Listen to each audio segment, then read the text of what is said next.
നമസ്തേ. ശക്തന്റെ മണ്ണിൽ, വടക്കുന്നാഥന്റെ മണ്ണിൽ ഈ പൊരിവെയിലിനെയും തോൽപ്പിച്ചുകൊണ്ട് കലോത്സവം ഇങ്ങനെ പടർന്നു കയറുകയാണ്. നമുക്കറിയാം, കലോത്സവത്തിന് മത്സരിക്കാനെത്തുന്നതിനേക്കാൾ നിരവധി ആളുകൾ, ഏതാണ്ട് 15,000-ഓളം വിദ്യാർത്ഥികളാണ് കലോത്സവത്തിൻ്റെ മത്സരത്തിന് വേണ്ടി എത്തുന്നത്. പക്ഷെ അതിനേക്കാൾ ഏറെ ആളുകൾ ഈ വിദ്യാർത്ഥികളെ കാണാനും അവരുടെ കലാപ്രകടനം കാണാനും ഈ വടക്കുന്നാഥ ക്ഷേത്ര മൈതാനത്തിലേക്ക് എത്തിക്കൊണ്ടിരിക്കുകയാണ്. നിരവധിയായിട്ടുള്ള ആളുകൾ എത്തുന്നു. അവർ ആ കലോത്സവം കണ്ട് ആസ്വദിച്ചുകൊണ്ടിരിക്കുന്നു. ഇപ്പോൾ നമ്മോടൊപ്പം ഉള്ളത് ഒരു അതിഥിയാണ്, എൻ രാധാകൃഷ്ണൻ. അദ്ദേഹം NDAയുടെ വൈസ് ചെയർമാനാണ്. അദ്ദേഹം ഈ കലോത്സവ നഗരിയിലേക്ക് എത്തിയിരിക്കുകയാണ്. നമസ്കാരം ചേട്ടാ. കണ്ടോ കലോത്സവം? കണ്ടോ ശക്തന്റെ മണ്ണിലെ കലോത്സവം? കണ്ടു. നല്ല സന്തോഷകരമായ അന്തരീക്ഷമാണുള്ളത്. പ്രത്യേകിച്ച് കൊച്ചു കുട്ടികൾ മുതൽ മുതിർന്നവരെ ഉള്ള എല്ലാ ആളുകളും വളരെ സന്തോഷത്തോടെ, വളരെ എന്താ പറയുക, അവരുടെ മുഖത്ത് നോക്കിയാൽ നല്ല പ്ലസന്റ് മൂഡാണ്. അതെ അതെ, ആ തരത്തിലുള്ള പരിപാടികളാണ് എല്ലാ ഭാഗത്തും നടന്നുകൊണ്ടിരിക്കുന്നത്. ഈ ശക്തന്റെ മണ്ണ് എന്ന് പറയുന്നത് പോസിറ്റീവ് എനർജി ആണെന്ന് നമുക്ക് പലയിടത്തും പറഞ്ഞു കണ്ടിട്ടുണ്ട്, വിശേഷിപ്പിച്ച് കണ്ടിട്ടുണ്ട്. അത് പൂരത്തിന്റെ മണ്ണാണല്ലോ. പൂരത്തിന്റെയും എലഞ്ഞിത്തറ മേളമാണെങ്കിലും പഞ്ചവാദ്യമാണെങ്കിലും എല്ലാ തരത്തിലുള്ള കലയുടെയും സംസ്കാരത്തിന്റെയും കേന്ദ്രമാണ് തൃശ്ശൂർ. അപ്പോൾ തൃശ്ശൂരിനെ സംബന്ധിച്ച് തൃശ്ശൂരിന് ഒരു സാംസ്കാരിക കേന്ദ്രത്തിന്റെ എല്ലാ സംഭവവും ഉണ്ട്. അതോടൊപ്പം തന്നെ ഈ കലാകേരളത്തിലെ, കായിക കേരളത്തിലെ ഒക്കെ പ്രഗത്ഭരായ ആളുകൾ ഒട്ടനവധി, മഞ്ജു വാര്യർക്ക് ഉൾപ്പെടെയുള്ള, സംയുക്ത വർമ്മയൊക്കെ ഉൾപ്പെടെയുള്ള, ബിജു മേനോനൊക്കെ ഉൾപ്പെടെയുള്ള ഒരുപാട് കലാകാരന്മാരുടെ മണ്ണാണ്. ഒരുപാട് ആളുകളുണ്ട്. മോഹൻ സിത്താരയാണെങ്കിലും, ജയേന്ദ്രനാണെങ്കിലും, ചോവലൂർ കൃഷ്ണൻകുട്ടിയാണെങ്കിലും, യൂസഫ് അലി കച്ചേരി ആണെങ്കിലും, ഏറ്റവും കൂടുതൽ പറഞ്ഞാൽ സത്യനന്ദിക്കാടിൻ്റെയൊക്കെ മണ്ണാണ്. അപ്പോൾ നമ്മൾ ഒരുപാട് കലാകാരന്മാർ, കലാരംഗത്തിലെ തൃശ്ശൂരിന്റെ പെരുമ പറഞ്ഞാലും ഒന്നും തീരില്ല. എല്ലാ കായികമാണെങ്കിലും അങ്ങനെയാണ്. ഇപ്പോൾ IM വിജയൻ്റെ ഒക്കെ നാടല്ലേ. കായിക രംഗത്താണെങ്കിലും കലാരംഗത്താണെങ്കിലും ഏറ്റവും പ്രഗത്ഭരായ ആളുകൾ. ഇതിന് ഞാനൊരു പ്രധാന പ്രത്യേകത കണ്ടത്, ഈ വെയിലത്തും കുഞ്ഞുങ്ങളൊക്കെ നല്ല പ്ലസന്റ് മൂഡാണ്, വളരെ സന്തോഷകരമായ ഒരു മൂഡാണ്. ഇത് എനിക്ക് തോന്നുന്നത് നമ്മുടെ നാടിൻ്റെ സംസ്കൃതി, നമ്മുടെ സംസ്കാരം, അതൊക്കെ ഉയർത്തെഴുന്നേൽക്കാനുള്ള സാഹചര്യം ഉണ്ടാവും. രാഷ്ട്രീയത്തിനും മതത്തിനും ജാതിക്കും ഒക്കെ അപ്പുറം എല്ലാ ആളുകളും ഒത്തുചേരുന്ന ഒരു സംഭവമാണ്. നല്ല പോസിറ്റീവായിട്ടുള്ള മത്സരങ്ങളാണ് നടക്കുന്നത്. പിന്നെ ഭാവിയിൽ ഒരുപാട് കലാകാരന്മാരെ നമുക്ക് കേരളത്തിന് കിട്ടും. അതിനുള്ള ഒരു വേദിയായിട്ട് ഇത് മാറുകയാണ്. ഇപ്പോൾ എല്ലാ ആളുകളും വന്നത് ഈ വഴിയാണല്ലോ. അപ്പോൾ ഈ വഴി വന്നിട്ടുള്ള ധാരാളം ആളുകളെ കണ്ടെത്താൻ കഴിയുന്ന ഒരു മേളയാണ്. ഈ മേളയ്ക്ക് എല്ലാ വിധത്തിലുള്ള സന്തോഷവും ഞാനും പങ്കിടുകയാണ്.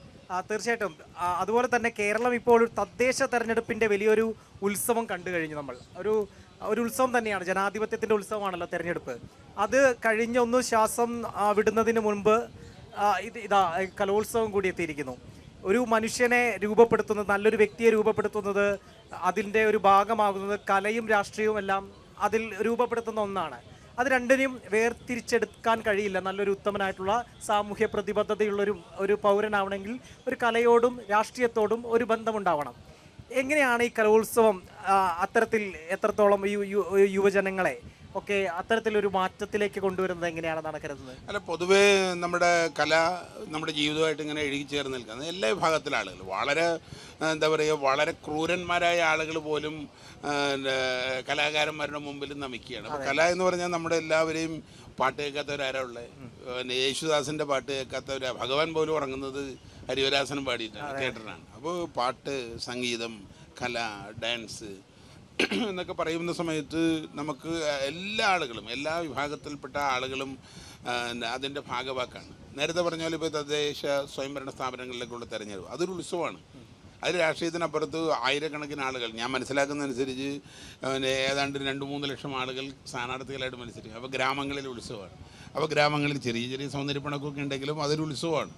അപ്പോൾ അതിന് ശേഷം നടക്കുന്ന ഈ കലോത്സവത്തെ സംബന്ധിച്ച് അതിനകത്ത് എല്ലാ ആളുകളും വളരെ ഹാപ്പിയാണ്. ഒരു കലയില്ലാത്തവരാരുമില്ല. കലയാണ്. എല്ലാ കല മനസ്സിലില്ലാത്ത ആയിരുന്നില്ല. പണ്ട് ഞങ്ങളുടെ പ്രിയപ്പെട്ട നേതാവായിരുന്ന ലാൽകൃഷ്ണ അഡ്വാനിയോട് ചോദിച്ചപ്പോൾ അദ്ദേഹം പറഞ്ഞ മിക്കവാറും എല്ലാ സിനിമയും അദ്ദേഹം CD കാണുമെന്ന്. അപ്പോൾ സിനിമ കാണാത്ത ആളുകളില്ല, കല കാണാത്ത ആളുകളില്ല, ഡാൻസ് ഇല്ല, അവരൊക്കെ മിക്സഡാണ്. അവരൊക്കെ രാഷ്ട്രീയത്തിൽ പ്രതിബദ്ധതയുള്ള ആളുകൾ, സാമൂഹിക പ്രതിബദ്ധത. അടൽജിയുടെ മനോഹരമായിട്ടുള്ള കവിതകൾ എത്ര നാൾ നമ്മുടെ പാർലമെന്റിൽ എൻ്റെ കണ്ണുകൾ അടഞ്ഞില്ല, എന്തുകൊണ്ടാണ് തുറന്നില്ല എന്നൊക്കെ ഭയങ്കര സുന്ദരമായ വരികളല്ലേ.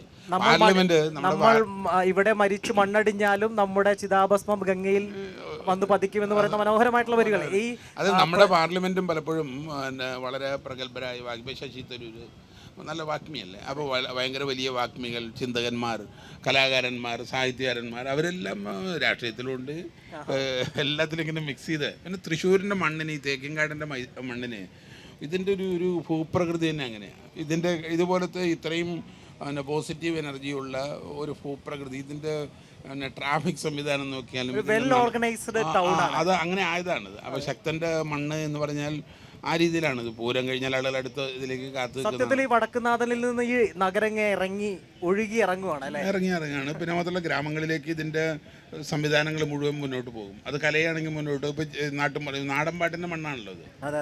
കലാഭവൻ മണി ഉൾപ്പെടെയുള്ള ഇപ്പോൾ ചാലക്കുടി പ്രസീതയ്ക്ക് ഉൾപ്പെടെയുള്ള ഒരുപാട് എല്ലാം മിക്സഡാണിത്. എനിക്ക് തോന്നുന്നത് ഈ കലയും സംസ്കാരവും സംസ്കൃതിയും എന്നൊക്കെ പറയുന്ന സംഭവത്തിൻ്റെ ഒരു കേന്ദ്രമാണിത്. അതിപ്പോൾ തേക്കിൻകാട് അതിൻ്റെ ഒരു ഊർജ്ജ സ്രോതസ്സായി ഇപ്പം മാറി. അക്ഷരാർത്ഥത്തിൽ ഇപ്പോൾ ഇതൊരു സാംസ്കാരിക തലസ്ഥാനം. അത് സാംസ്കാരിക തലസ്ഥാനമാണ്. അതൊന്നുകൂടി ഊട്ടിയുറപ്പിക്കുന്ന പുതിയ തലമുറയ്ക്കുള്ള ഊർജ്ജവും സന്തോഷവും ഒക്കെ ഇവിടെ ഉണ്ടെന്നാണ് ഞാൻ പ്രതീക്ഷിക്കുന്നത്. ഈ രാധാകൃഷ്ണന്റെ ഏറ്റവും ഇഷ്ടപ്പെട്ട ഒരു കലാരൂപം എന്താണ്? ഇപ്പോൾ കലോത്സവത്തിൽ വന്നാൽ കാണണമെന്ന് ആഗ്രഹിക്കുന്ന, അല്ലെങ്കിൽ ചെറുപ്പം മുതലേ ഒരു ആകർഷണം തോന്നിയിട്ടുള്ള ഒരു കലാരൂപം? അതിപ്പോൾ പലതരത്തിൽ ഇപ്പം മാറിക്കൊണ്ടിരിക്കുകയാണ്. ആദ്യം നമുക്ക് മോഹിനിയാട്ടോ ഭരതനാട്യമൊക്കെ നമ്മളുടെ ഒരു മനസ്സിലുണ്ടല്ലോ, ഡാൻസും പാട്ടും ഒക്കെ ഉണ്ടല്ലോ. ഇപ്പോൾ നമ്മൾ ഈ സോഷ്യൽ മീഡിയയുടെയൊക്കെ സംവിധാനം ഓൺലൈനൊക്കെ കയറി വന്നതിന് ശേഷം പണ്ട് അമ്പലങ്ങളിൽ കേൾക്കുന്ന സോപാന സംഗീതം, ഇപ്പോൾ എലൂർ ബിജുവിനെ പോലുള്ള ആളുകളുടെ സോപാന സംഗീതമൊക്കെ എന്തൊരു സുന്ദരമാണ്.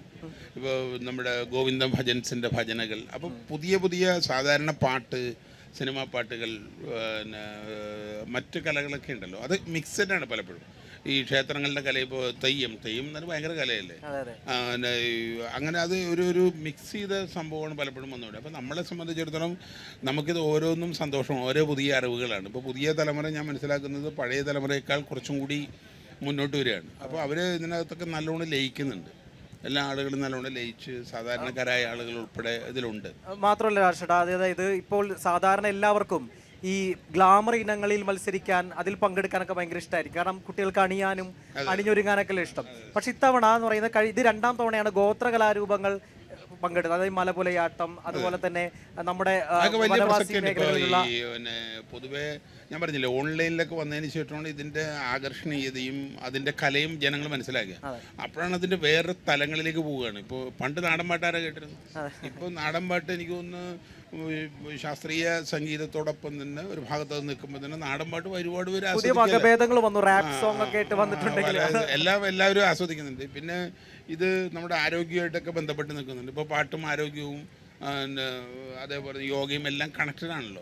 അപ്പോൾ പുതിയ ശീലങ്ങൾ, പുതിയ രീതികൾ, നമ്മുടെ ആരോഗ്യം, ജീവിത രീതി, സന്തോഷകരമായ സാഹചര്യങ്ങൾ, അത് നമ്മുടെ സംസ്കൃതിയുടെ ഒരു പ്രത്യേകത. എല്ലാം പരസ്പരം കണക്റ്റ് ആണ്, സ്പിരിച്വൽ ആണ് എല്ലാം. പണ്ട് ഇപ്പോൾ അമ്പലങ്ങളിലാണെങ്കിലും മറ്റു സ്ഥലങ്ങളിലൊക്കെ പോകുന്ന സമയത്ത് അവിടെ അഷ്ടപതി ഉണ്ടല്ലോ, അല്ലെങ്കിൽ സോപാന സംഗീതമുണ്ട്, അത് ആളുകൾ ആസ്വദിക്കുന്നുണ്ട്.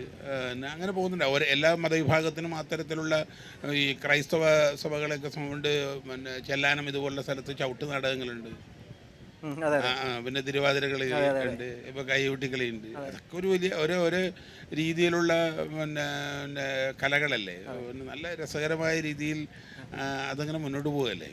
ഇന്നിപ്പോൾ കലോത്സവം 3ാം ദിവസമാണ്. 2 ദിവസം കൂടിയുള്ളൂ. നാളത്തെ ഒരു ദിവസം കൂടുതൽ കലകൾ നടക്കുന്നതാണ്.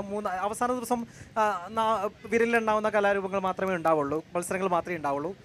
ഇപ്പോൾ കണ്ണൂരും കോഴിക്കോടും തൃശ്ശൂരും തമ്മിൽ ഇങ്ങനെ വലിയ മത്സരം നടന്നുകൊണ്ടിരിക്കുന്നു. വ്യക്തിപരമായിട്ടുള്ള ഒരു ജില്ലയെ കൂട്ടുപിടിക്കില്ല എന്ന് എനിക്കറിയാം. പക്ഷെ എന്നിരുന്നാലും ഈ സ്വർണ്ണക്കപ്പ് ആർക്ക് എന്നുള്ളത് ഓരോ കലോത്സവത്തിന്റെ അവസാന മണിക്കൂറുകളിലേക്ക് എത്തുമ്പോൾ വലിയൊരു ആകാംക്ഷയാണ്. എങ്ങനെയാണ് അതിനൊക്കെ? അല്ല, അതൊക്കെ ഒരു സന്തോഷകരമായ സാഹചര്യമാണ്. ഇതൊക്കെ ഒരു വളരെ ജെനുവിനായ രീതിയിൽ ആരോഗ്യകരമായ മത്സരമാണല്ലോ നടക്കുന്നത്. അപ്പോൾ തീർച്ചയായും അതിനൊരു ജില്ല വേർതിരിച്ച് കാണേണ്ടതായിട്ടുള്ള ആവശ്യമില്ല. കാരണം കലാകാരന്മാർ എന്നൊക്കെ പറയുമ്പോൾ അങ്ങനെയാണല്ലോ, കലയും കലാകാരന്മാരെന്നൊക്കെ പറഞ്ഞ രീതി. അപ്പോൾ അതുകൊണ്ടൊരു ആരോഗ്യകരമായ മത്സരം നടക്കട്ടെ. എല്ലാ വിഭാഗത്തിൽപ്പെട്ട ആളുകൾക്ക് അണിഞ്ഞൊരുങ്ങാനും വരാനും സന്തോഷിക്കാനും അതിൽ പങ്കാളികളാകാനുള്ള അവസരം ഉണ്ട്. അപ്പോൾ തീർച്ചയായിട്ടും എല്ലാവർക്കും ഞാൻ അഡ്വാൻസ് ആയിട്ട് വിജയം ആശംസിക്കുക. അതെ, അപ്പോൾ എന്തായാലും ജനം ടി വിയുടെ നമ്മുടെ ഇലഞ്ഞിക്കല മേളം എന്നാണ് നമ്മുടെ സെഗ്മെന്റിന്റെ പേര്. എന്തായാലും എല്ലാവിധ ഏതായാലും ഈ എലഞ്ഞിക്കല മേളത്തിന് ജനൻ ടി വിക്കും ഇത് ജനങ്ങളിലേക്ക് എത്തിക്കുന്ന ജനൻ ടി വിക്കും എൻ്റെ ഹൃദയം തുറന്ന ഈ സ്കൂൾ യുവജനോത്സവ അല്ലെങ്കിൽ ഈ കലാ ആശംസകൾ നേരുകയാണ്. എല്ലാവർക്കും സന്തോഷം. നമസ്കാരം.